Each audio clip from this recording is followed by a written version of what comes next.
सुन लो, यहाँ है भारतीय संसद। भारत में जो शासन प्रणाली है वह संसदात्मक प्रकार का है।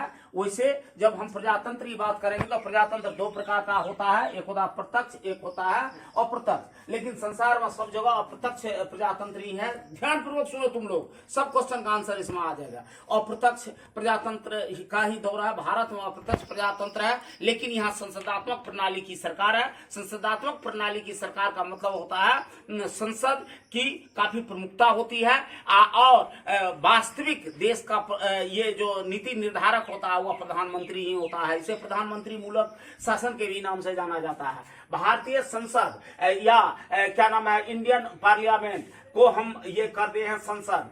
संसद का दो भाग होता है। भारत का संसद द्विसदनात्मक है, इसमें दो गो हाउस है। संसद कहने से मतलब हो जाता है तीन चीज, लोकसभा, राज्यसभा और राष्ट्रपति।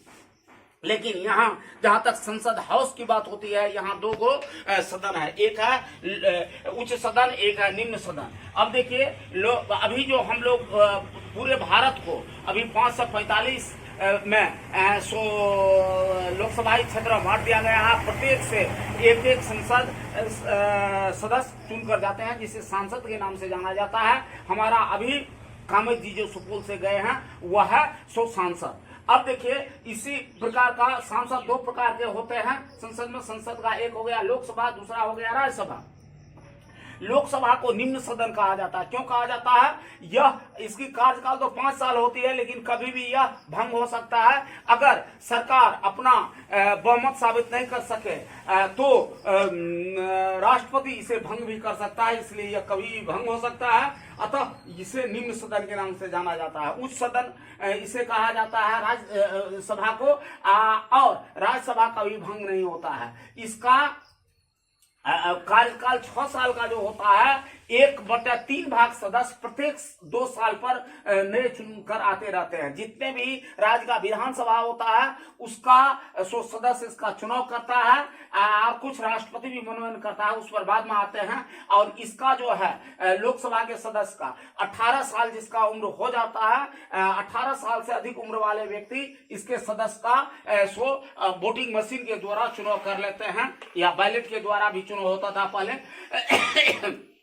लोकसभा की अधिकतम सदस्य संख्या 5 से 52 हो सकती है, लेकिन अभी जो है 545 का ही चुनाव होता है। और जिस किसी पार्टी को या पार्टी गठबंधन को 273 सीट कम से कम मिलती है, उसी की सरकार बनती है। और यह इसका लोकसभा जो के अलावा राज्यसभा जो होता है, जिसको कि उच्च सदन कहा जाता है, इसकी सदस्य संख्या है 250। उसमें 12 को सदस्य का चुनाव करता है राष्ट्रपति अपनी इच्छा से, जो खेल में, कला में, लेखन में, वास्तव में कलाकार अपने क्षेत्र में होता है उसको। जैसे कि तुम देखेगा सचिन तेंदुलकर, जिसको क्रिकेट का भगवान कहा जाता है, यह इसी राज्यसभा के ही सदस्य हैं। यह चुनाव नहीं लड़े हैं, बल्कि राष्ट्रपति उसका मनोनयन किया है, समझे। और राज्यसभा का जो कार्यवाही का संचालन करता है उसे कहा जाता है सभापति। और भारत का उपराष्ट्रपति जो होता है क्या नाम है, पदेन सभापति होता है। और लोकसभा के कार्यवाही का संचालन करता है, उसका नाम होता है अध्यक्ष। अभी ओम बिरला जी हमारे अध्यक्ष है, भारत का सबसे पहला अध्यक्ष जो लोकसभा का था, उनका नाम था पीवी मावलंकर। वह यह बहुत अच्छे संविधान को जानते रहते हैं, इसको अनुभव रहता है लोकतंत्र का। वही लोग वही इसका अध्यक्ष होते हैं। सारे सांसद मिलकर के, संसद सदस्य मिलकर के इसका चयन करता है। जब यह उस अपने पद पर चयनित हो जाता है तो यह पार्टी भावना से ऊपर उठकर सारे सदस्य का, सांसद का भावना का सम्मान करते हैं, सबको बराबर समय देने का यह कोशिश करते हैं। तब वह किसी पार्टी का व्यक्ति नहीं रह जाता है। तो इस तरह से लोकसभा का सदस्य जो है इसके अध्यक्ष का चुनाव करता है। लेकिन कभी कभी लोकसभा और राज्यसभा का जब संयुक्त अधिवेशन होता है तो उसका सभापतित्व करता है लोकसभा का अध्यक्ष ही। यह एक संवैधानिक गरिमामयी पद है।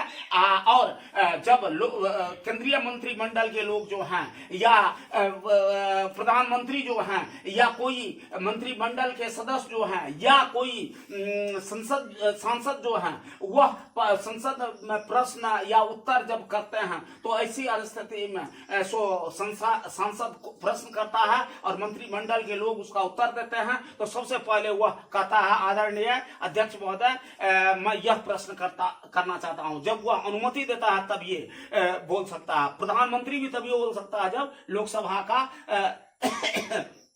अध्यक्ष जो है उसको सहमति दे, या राज्यसभा में अगर बोल रहा है तो सभापति जब उसको ये सहमति देता है तब। इस तरह से भारत का संसद जो है वह दो सदनात्मक है, वह है लोकसभा और राज्यसभा।